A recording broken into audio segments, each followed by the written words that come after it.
Hello students, let's discuss part 2 of concept of community health and community health nursing. So last session में हमने discuss किया था definition of community health nursing, scope of community health nursing, concept of health and illness. Okay, इस particular section में हम dimension and determinants of health and disease के बारे में डिस्कस करेंगे और level of prevention के बारे में डिस्कस करेंगे.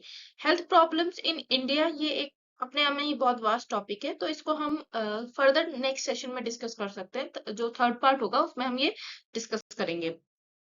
सो लास्ट लेक्चर में हमने डेफिनेशन देखा था, स्कोप देखा था, यस कॉन्सेप्ट हमने पढ़े थे. आज हम पढ़ेंगे dimension and determinants of health. Correct. तो डायमेंशन एंड डिटर्मिनेंट्स में क्या बेसिक डिफरेंस होता है आज इस पर्टिकुलर सेक्शन में हम डिस्कस करने वाले हैं. ओके, सबको पता है हेल्थ हमारी मल्टी डायमेंशनल अप्रोच पे वर्क करती है, यानी डिफरेंट डिफरेंट फैक्टर्स जो होते हैं हेल्थ को अफेक्ट भी कर सकते हैं और हेल्थ को इन्फ्लुएंस भी कर सकते हैं. तो आज उन्हीं फैक्टर्स के बारे में हम डिस्कस करेंगे जिसमें हम डायमेंशन और डिटर्मिनेंट दोनों को ही पढ़ेंगे. जो मल्टीपल अप्रोच हमने पढ़ा है ना, यहाँ पे डायमेंशनल मल्टीपल अप्रोच डायमेंशन जो पढ़ेंगे वो हम इसमें डायमेंशन और डिटर्मिनेंट दोनों में ही पढ़ेंगे. तो सबसे पहले हम डायमेंशन को समझ लेते हैं कि डायमेंशन मतलब होता क्या है. Dimension is nothing but it is a measuring scale. जैसे किसी ऑब्जेक्ट की लेंथ को मेजर करने के लिए हम सेंटीमीटर में मेजर करते हैं, मीटर में मेजर करते हैं, उसी तरीके से हेल्थ को हमें मेजर करने के लिए एक पैरामीटर की जरूरत होती है जिससे हम किसी भी इंडिविजुअल को कैटेगराइज कर सकते हैं हेल्दी और अनहेल्दी के अंदर. यानी हम किसी इंडिविजुअल को कैसे देख के पता करेंगे कि ये हेल्दी है या फिर ये अनहेल्दी है या डिजीज कंडीशन सफर कर रहा है. किसी न किसी तरीके से हम मेजर करेंगे ना.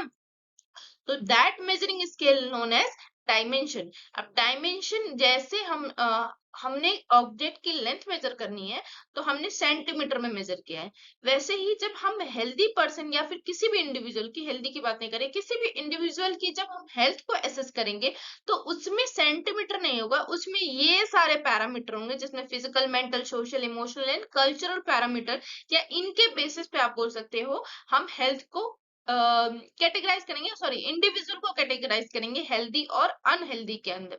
यानी फिजिकली अगर कोई इंडिविजुअल फिट है तो हेल्दी होगा, मेंटली फिट है तो हेल्दी होगा, सोशली, इमोशनली, कल्चरली फिट है तो हेल्दी होगा. इनमें से कोई भी फैक्टर अगर मिसिंग है या इनमें से मान लो पेशेंट सारे फैक्टर में हेल्दी है, मेंटली वो फिट नहीं है, तो उस पर्सन को हम फिट नहीं बोलेंगे. हेल्थ की डेफिनेशन मैंने लास्ट सेक्शन में पढ़ाई हुई है और उसमें बताया हुआ है कि किस तरीके से हम एक इंडिविजुअल को हेल्दी कहते हैं. तो जो हेल्थ होती है वो कौन से फैक्टर पे डिपेंड करती है? Physical, mental, social, emotional and culture. ये तो बात हो गई कि हम हेल्थ को कैसे फाइंड आउट करते हैं, किसी भी इंडिविजुअल को कैसे फाइंड आउट करते हैं कि वो हेल्दी है या अनहेल्दी है. अब डिटर्मिनेंट्स की बात करते हैं. डिटर्मिनेंट्स मतलब फैक्टर्स, ऐसे फैक्टर जो हेल्थ को अफेक्ट करते हैं. यानी बहुत इजी समझाऊं तो इंडिविजुअल को हेल्दी से अनहेल्दी बनाते हैं. ऐसे फैक्टर जो इंडिविजुअल को हेल्दी से अनहेल्दी बनाते हैं उसे हम डिटर्मिनेंट्स बोलते हैं, या फैक्टर ऑफ हेल्थ भी बोल सकते हैं. फैक्टर अफेक्टिंग हेल्थ जैसे हम नॉर्मली पढ़ते हैं, वैसे determinants of health is same. Factor affecting and determinant is same, जिसमें हम physical, mental, social, emotional, cultural ये पढ़ते हैं. ऑलरेडी ये फंडामेंटल में आप लोग पढ़ चुके होंगे, फिर भी मैं यहाँ पे आपको बता रही हूँ कि फिजिकल, मेंटल, सोशल, इमोशनल कैसे डिटर्मिनेंट्स हुए और यही सेम पैरामीटर किस तरीके से डायमेंशन के अंदर हम इंक्लूड करेंगे. एग्जामिनेशन में जब ये आएगा डायमेंशन लिखने को तो सेम पॉइंट्स आप कवर अप करेंगे, एंड डिटर्मिनेंट्स आएगा तो भी सेम पॉइंट आप कवर अप करेंगे, लेकिन लिखने का पैटर्न दोनों में डिफरेंट होगा. फिजिकल में आप ये बताएंगे कि कौन कौन से पैरामीटर है जिसमें हम एक इंडिविजुअल को हम कैटेगराइज कर सकते हैं हेल्दी इंडिविजुअल के अंदर. मेंटल में भी हम यही सेम पॉइंट इंक्लूड करेंगे कि कौन कौन सी चीजें या कौन कौन से आप कह सकते हो कैटेगरी है, या कौन कौन से आप जो लक्षण होते हैं या एक हेल्दी इंडिविजुअल जो मेंटल हेल्थ होती है, कौन कौन सी चीजें इंडिविजुअल के अंदर प्रेजेंट रहेगी जिसमें आप कैटेगराइज करोगे किसी भी इंडिविजुअल को मेंटल, गुड मेंटल हेल्थ के अंदर या फिर नॉर्मल हेल्दी पीपल के अंदर मेजर करोगे. ओके, ऐसे डिटर्मिनेंट्स में क्या करेंगे आप? फिजिकल फैक्टर कौन से होंगे जो हेल्थ को अफेक्ट करेंगे, मेंटल फैक्टर कौन होंगे जो हेल्थ को अफेक्ट करेंगे, सोशल फैक्टर कौन होंगे, इमोशनल एंड कल्चरल फैक्टर कौन कौन से होंगे जो हेल्थ को इफेक्ट करने वाले हैं. ठीक है, इन दोनों को ही आप डिफ्रेंशिएट करके भी लिखेंगे और अलग अलग वे में लिखेंगे. एग्जाम में इसको दोनों को ही सेपरेटली आपको अटेम्प्ट करना है।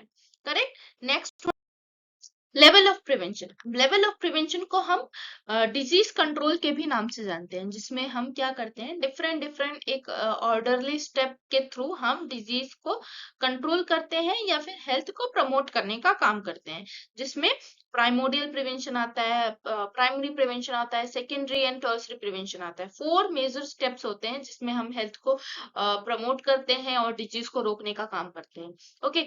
जो मेन कंफ्यूजन अराइज होती है primordial prevention and primary prevention के अंदर अराइज होती है, क्योंकि इसमें जो होता है एक माइनर डिफरेंस होता है।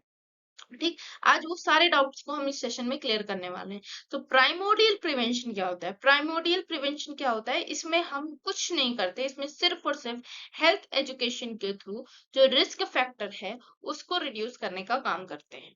ठीक है, फिर से समझेंगे।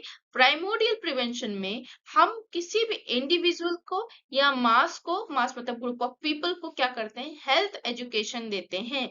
हेल्थ एजुकेशन देके हम क्या करने की कोशिश करते हैं, जो भी रिस्क का डेवलपमेंट हो रहा है, ऐसे रिस्क फैक्टर का डेवलपमेंट हो रहा है जिससे फर्दर इन फ्यूचर जाके डिजीज कंडीशन अराइज हो सकती है, उसको हम रोकने का काम कर रहे हैं। किसके थ्रू? हेल्थ एजुकेशन के थ्रू। वो प्रिवेंशन या लेवल ऑफ प्रिवेंशन को हम प्राइमोडियल प्रिवेंशन के अंदर कैटेगराइज करते हैं। मतलब प्राइमोडियल प्रिवेंशन में हम हेल्थ एजुकेशन देते हैं और जो हमारा जो risk of development of risk factor है उसको रिड्यूस करने का काम करते हैं। ठीक है, इसमें हम दो अप्रोचेस से वर्क करते हैं, individual education health education and mass health education के थ्रू हम इसमें हम क्या करते हैं, पेशेंट को या इंडिविजुअल को, ग्रुप को हम एजुकेशन प्रोवाइड करते हैं, हेल्थ एजुकेशन प्रोवाइड करते हैं। फॉर एग्जाम्पल कि हम किसी भी इंडिविजुअल पे होम विजिट पे गए, वहां पे हमें कोई इंडिविजुअल मिला या फैमिली मिली, हमने उनको क्या बताया, सारे इंडिविजुअल हेल्दी हैं, किसी के अंदर कोई प्रॉब्लम नहीं है, कोई डिजीज नहीं है। वहां पे हम ये बता रहे हैं कि आपको रेगुलर एक्सरसाइज करनी है। रेगुलर एक्सरसाइज, या आप अर्ली मॉर्निंग वॉक करते हैं या इवनिंग वॉक करते हैं, तो उससे आपको आने वाले समय में कार्डियोवेस्कुलर डिजीज नहीं होगी। या आप स्मोकिंग वगैरह नहीं करेंगे, आपको स्मोकिंग नहीं करनी है, बिल्कुल नहीं करनी है, कोई स्मोक करता नहीं है और आपको करनी भी नहीं है। आप जब ऐसा एडवाइस कर रहे हो तो वो भी हमारा प्राइमोडियल प्रिवेंशन के अंदर आएगा, कि अगर ये चीजें आप नहीं करते हैं, पहले से भी नहीं करते हैं और अभी भी नहीं करेंगे इन फ्यूचर, तो आपको कभी भी कार्डियोवेस्कुलर डिजीज नहीं होगी। ये समझ रहे हैं कि अगर कोई इंडिविजुअल मतलब कोई फैमिली है उसमें कोई स्मोक नहीं करता है ना उसने कभी किया है, तो आप अगर ये एजुकेशन दे रहे हैं कि अगर आप स्मोक नहीं करेंगे तो आगे चल के आपको हेल्थ प्रॉब्लम अराइज नहीं होगी, कार्डियोवेस्कुलर प्रॉब्लम अराइज नहीं होगी, तो ये प्राइमोडियल प्रिवेंशन के अंदर आएगा। ठीक है, प्राइमोडियल प्रिवेंशन के अंदर कौन सी चीजें आती हैं, जब आपका रिस्क फैक्टर डेवलप नहीं होता है, यानी रिस्क फैक्टर जब प्रेजेंट नहीं होता है, तो वो जब उस वक्त पे हम जो एजुकेशन देते हैं, हेल्थ एजुकेशन देते हैं, तो वो किसके अंदर आता है, प्राइमोडियल प्रिवेंशन के अंदर आता है। करेक्ट। अगर हम बात करें प्राइमरी प्रिवेंशन, तो प्राइमरी प्रिवेंशन में क्या होता है, इस जगह पे रिस्क फैक्टर डेवलप हो चुका होता है, यानी यहाँ पे जो होगा आपका जो रिस्क फैक्टर है यहाँ पे प्रेजेंट रहेगा, जबकि प्राइमोडियल प्रिवेंशन में रिस्क फैक्टर प्रेजेंट नहीं रहता है, प्राइमरी प्रिवेंशन में ही रिस्क फैक्टर प्रेजेंट रहता है। अब यहाँ पे भी हम क्या करेंगे, हेल्थ एजुकेशन देंगे, पेशेंट को हम हेल्थ एजुकेशन दे रहे हैं, बट इस कंडीशन में रिस्क फैक्टर प्रेजेंट है, जबकि प्राइमोडियल प्रिवेंशन में रिस्क फैक्टर नहीं प्रेजेंट है। तो प्राइमरी प्रिवेंशन में जब रिस्क फैक्टर प्रेजेंट है तो यहाँ पे भी हम हेल्थ एजुकेशन दे रहे हैं, बट यहाँ पे हेल्थ एजुकेशन क्यों देंगे, डिजीज प्रोग्रेशन ना हो या डिजीज में कॉम्प्लिकेशन ना हो। रिस्क फैक्टर है, आगे कोई डिजीज डेवलप ना हो उसको प्रिवेंट करने के लिए हम प्राइमरी प्रिवेंशन करते हैं। सपोज जैसे मैंने ओबेसिटी का एग्जांपल दिया ना प्राइमोडियल प्रिवेंशन में, कि कोई ओबेस नहीं है यहाँ पे, और ओबेस नहीं है पेशेंट, और क्या कहते हैं कि जो हमने एजुकेशन दिया है, आगे डिजीज आगे चल के वो रिस्क फैक्टर डेवलप ना हो, डिजीज डेवलप ना हो, इसलिए हम यहाँ पे हेल्थ एजुकेशन दे रहे हैं। जबकि प्राइमरी प्रिवेंशन में क्या होगा कि प्राइमरी प्रिवेंशन में रिस्क फैक्टर प्रेजेंट है, डिजीज डेवलप ना हो, इसलिए हम हेल्थ एजुकेशन दे रहे हैं।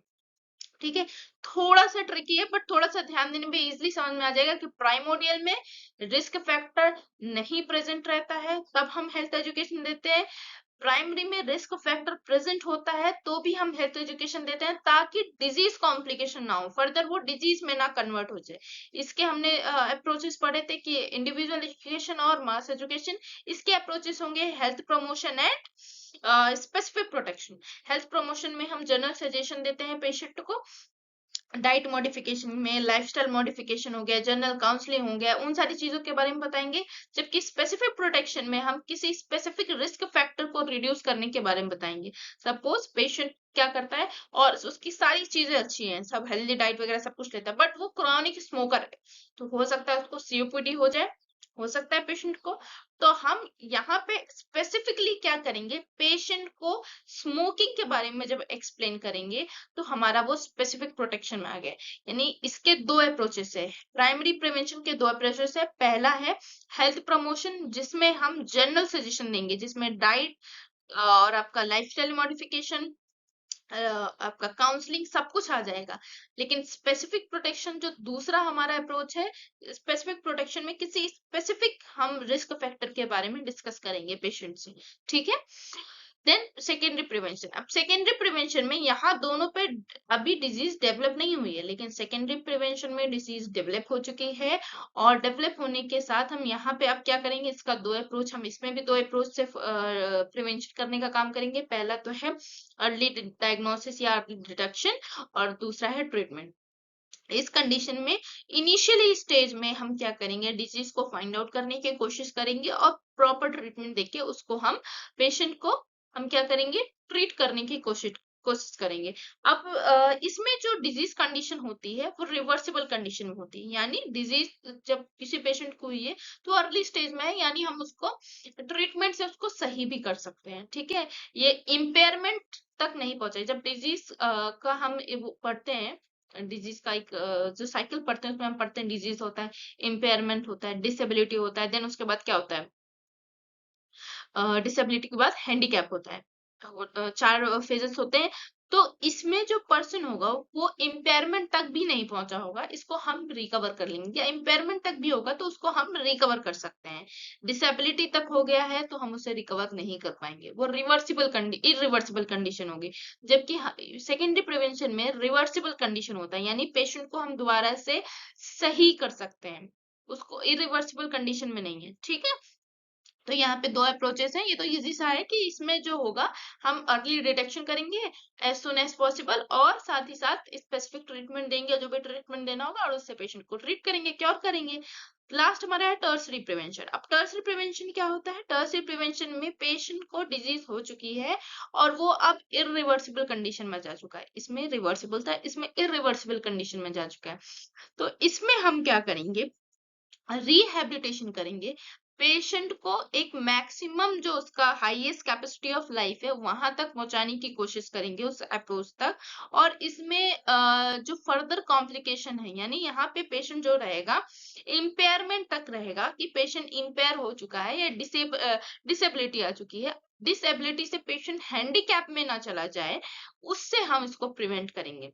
है तो ये इरिवर्सिबल कंडीशन, बट हम पेशेंट हैंडीकैप में ना चला जाए और कॉम्प्लिकेशन ना हो जाए, उसको प्रिवेंट जब करते हैं तो वो टर्सरी प्रिवेंशन के अंदर आता है, ठीक। यानी लेवल ऑफ प्रिवेंशन में हमने पढ़ा कि एक तरह से ये डिजीज कंट्रोल प्रोग्राम की तरह हम पढ़ सकते हैं इसको, कि डिजीज कंट्रोल होता है एक कुछ डिफरेंट डिफरेंट स्टेप से या लेवल से। वो चारों हमने लेवल पढ़े हैं, ये दोनों ही कम्युनिकेबल और नॉन कम्युनिकेबल डिजीज के लिए मतलब यूज होता है, और मोस्टली ये नॉन कम्युनिकेबल डिजीज के लिए यूज होता है। ये इंसिडेंस ऑफ डिजीज को भी रोकने का काम करता है, ड्यूरेशन ऑफ डिजीज को भी कम करने का काम करता है, ट्रांसमिशन ऑफ कम्युनिकेबल डिजीज को भी रोकने का काम करता है। फर्दर अगर किसी चीज से कॉम्प्लिकेशन हो रही है, डिजीज कंडीशन बढ़ रही है, तो उसको भी रोकने का काम करता है। तो यहाँ पे हमारा लेवल ऑफ प्रिवेंशन कंप्लीट होता है। और नेक्स्ट सेशन में हम हेल्थ प्रॉब्लम्स इन इंडिया, जो हमारा लास्ट टॉपिक रिमेनिंग है, उसको हम डिस्कस करेंगे। ओके।